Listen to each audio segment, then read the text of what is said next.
mbongo te kopusana pene nayo komilengele komibongisa eleki na litomba mokili ebotolanga nyonso epimelanga na oyo.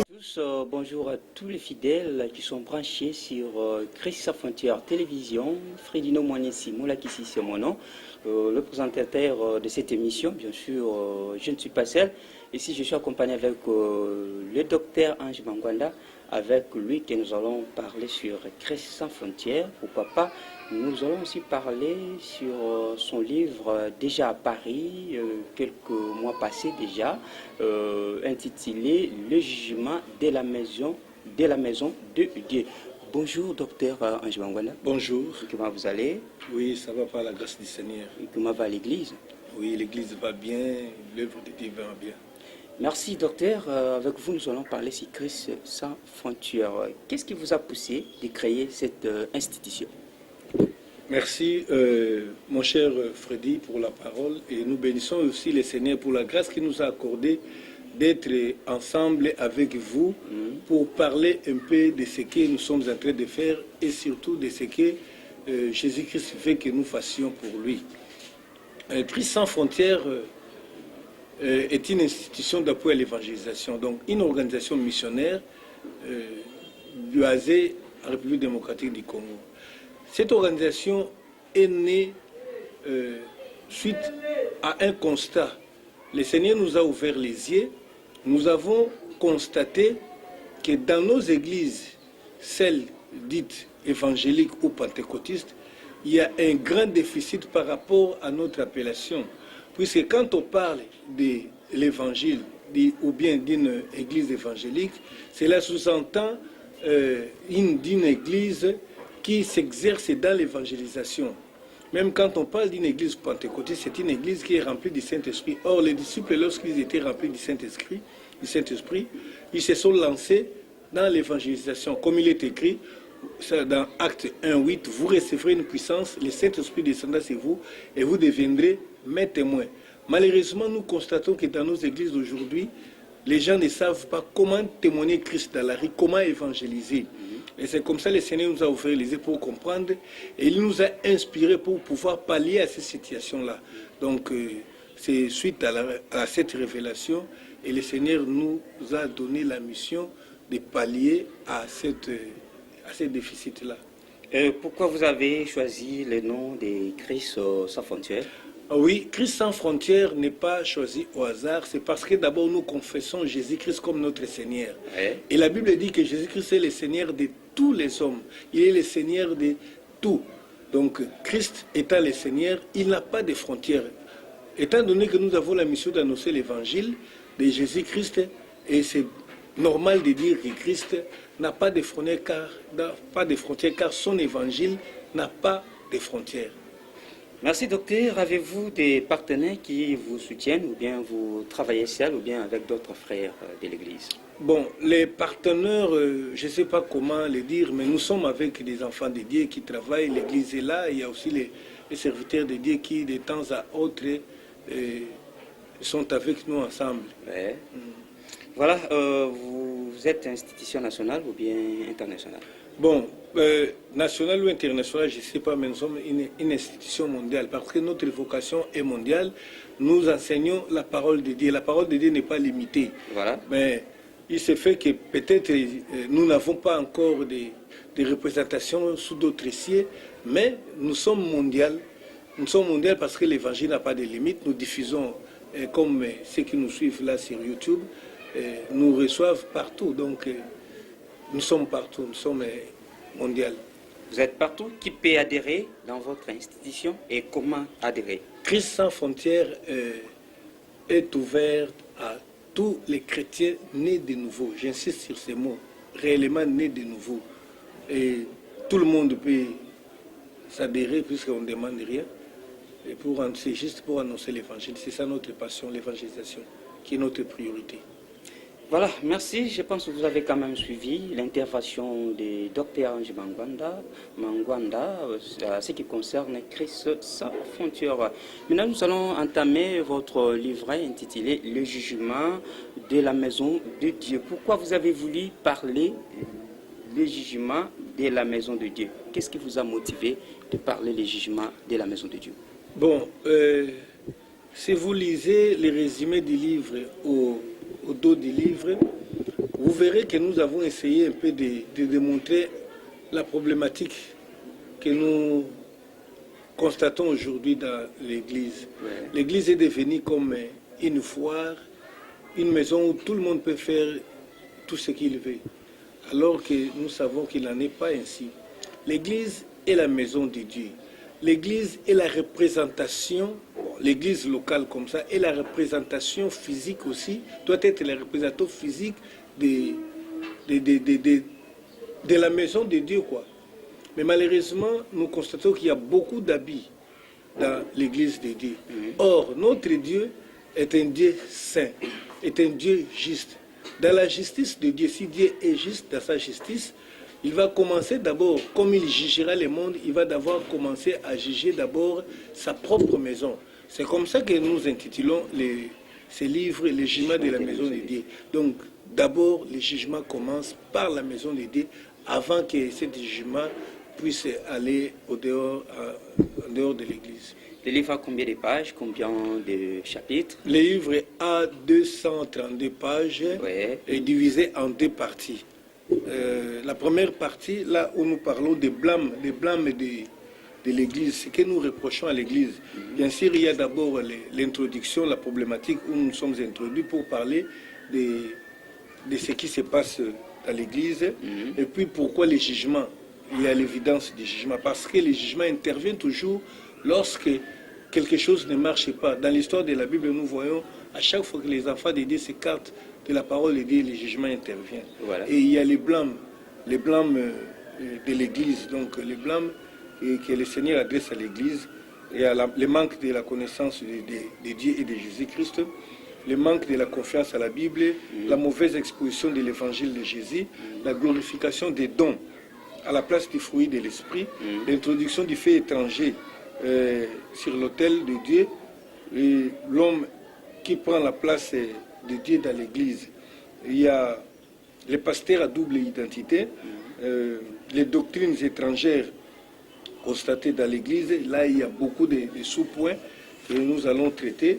Il y a les pratiques honteuses et douteuses dans l'Église, des choses que nous retrouvons aujourd'hui dans l'Église. Il y a aussi beaucoup de points. Et la deuxième partie commence par... plutôt, il y a un autre chapitre que je n'ai pas mentionné, l'Église en panne de révélation. Il y a plusieurs points qui sont traités là-dessus.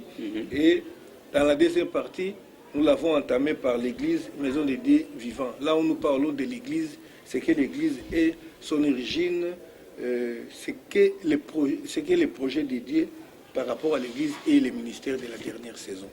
Merci, vous avez quand même suivi l'intervention du docteur Ange.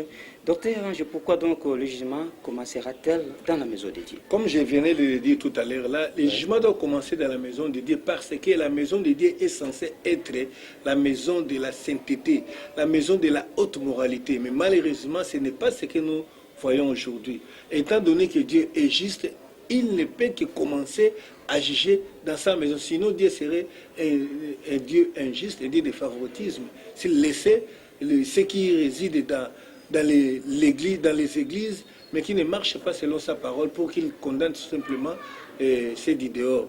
C'est comme ça, les jugements commencent par la maison de Dieu. Merci. Docteur, la Bible dit, dans Romains 8, la Bible dit, il n'y a donc aucune condamnation pour ceux qui sont en Jésus-Christ.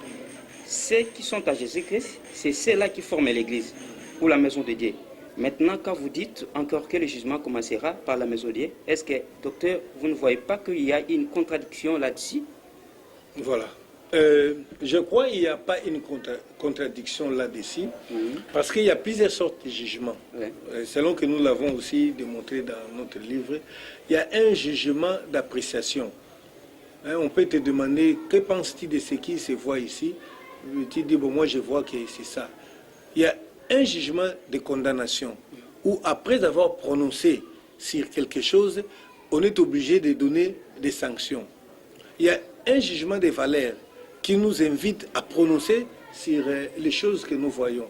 Alors ici, dans ce livre, les jugements de la maison de Dieu, comme vous pouvez voir les dessins, l'image qui est sur la couverture, il y a une balance, et sur la balance, il y a d'un côté, nous avons mis la Bible, et de l'autre côté, c'est une maison, donc édifice qui représente l'Église. Ouais. En réalité, l'Église doit être conforme à la parole de Dieu.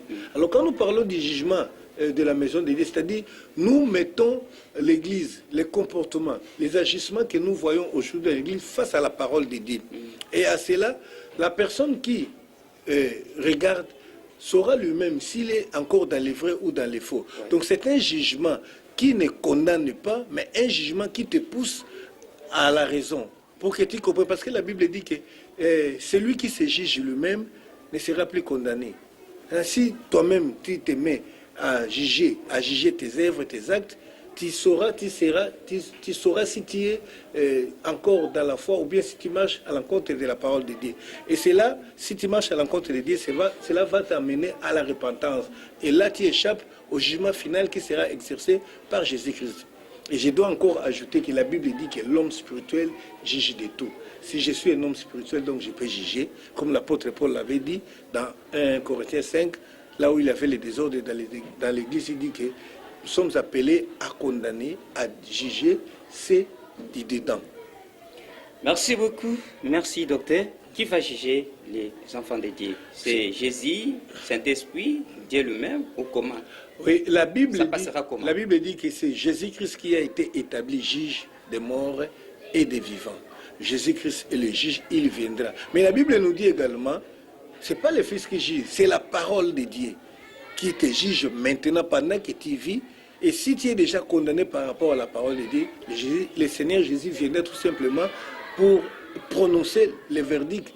Mais donc, c'est la parole de Dieu qui est en train de nous juger. Et notre jugement par rapport à ce qui est écrit dans ce livre est par rapport à la parole de Dieu. Donc, nous mettons tout ce que nous sommes en train de faire face à la parole de Dieu. Et par rapport à la parole de Dieu, ce que la Bible nous demande de faire, nous allons maintenant nous juger pour voir si ce que nous faisons est conforme ou non. Parce que c'est la Bible qui, en fait, de compte, cette parole-là, qui va nous juger. Voilà. Merci les amis, les amoureux de Christ sans frontières télévision. C'était là les interventions de Dr Ange Manganda, qui était notre invité du jour. Nous sommes presque à la fin. Docteur, nous allons toutefois continuer notre émission. Nous allons toujours parler votre livre qui est déjà apparu sur le marché des livres, intitulé « Le jugement de la maison de Dieu ». Je ne sais pas si vous avez un mot de la fin en ce qui concerne le jugement de la maison de Dieu et à tous les amis et à tous les chrétiens qui nous ont suivis et partout. Le mot de la fin sera celui-ci. D'abord, le livre est là pour vous. C'est un livre que le Seigneur a mis à la disposition de ses enfants, de ses serviteurs. Le livre est gratuit, je le dis bien, il est gratuit. Donc si vous refusez de le lire, c'est comme si vous refusez tout simplement la révélation, bien la connaissance du Dieu. C'est ainsi que nous allons vous inviter à nous suivre régulièrement pour comprendre ce que nous avons écrit dans ce livre. Ou tout simplement, vous allez sur Google, vous tapez sur les moteurs de recherche « Le jugement de la maison de Dieu », une page va s'ouvrir et aller jusqu'à bas. Vous pouvez télécharger ce livre gratuitement. Et si vous n'avez pas le temps, ou bien même si vous avez le temps, après avoir lu, suivez, nous sommes là, nous allons expliquer. Et si vous pensez que quelque part, nous n'avons pas été corrects par rapport à ce que nous disons, vous pouvez tout simplement nous écrire sur l'adresse qui s'affiche sur le bas de l'écran.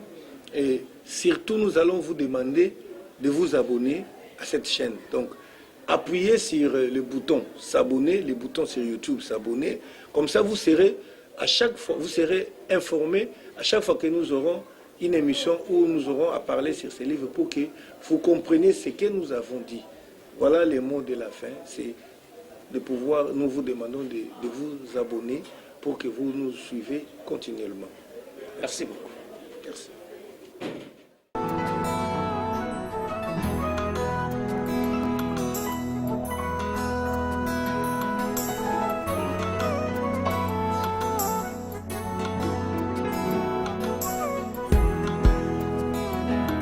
eza ya mbongo te kopusana pene na yo, komilengele komibongisa eleki na litomba. Mokili ebotolanga nyonso epimelanga na oyo ezalaki ya motuya. Soki yotenga moyenge bene bomoi na ngai ekoma putulu, likambo na nga moto akota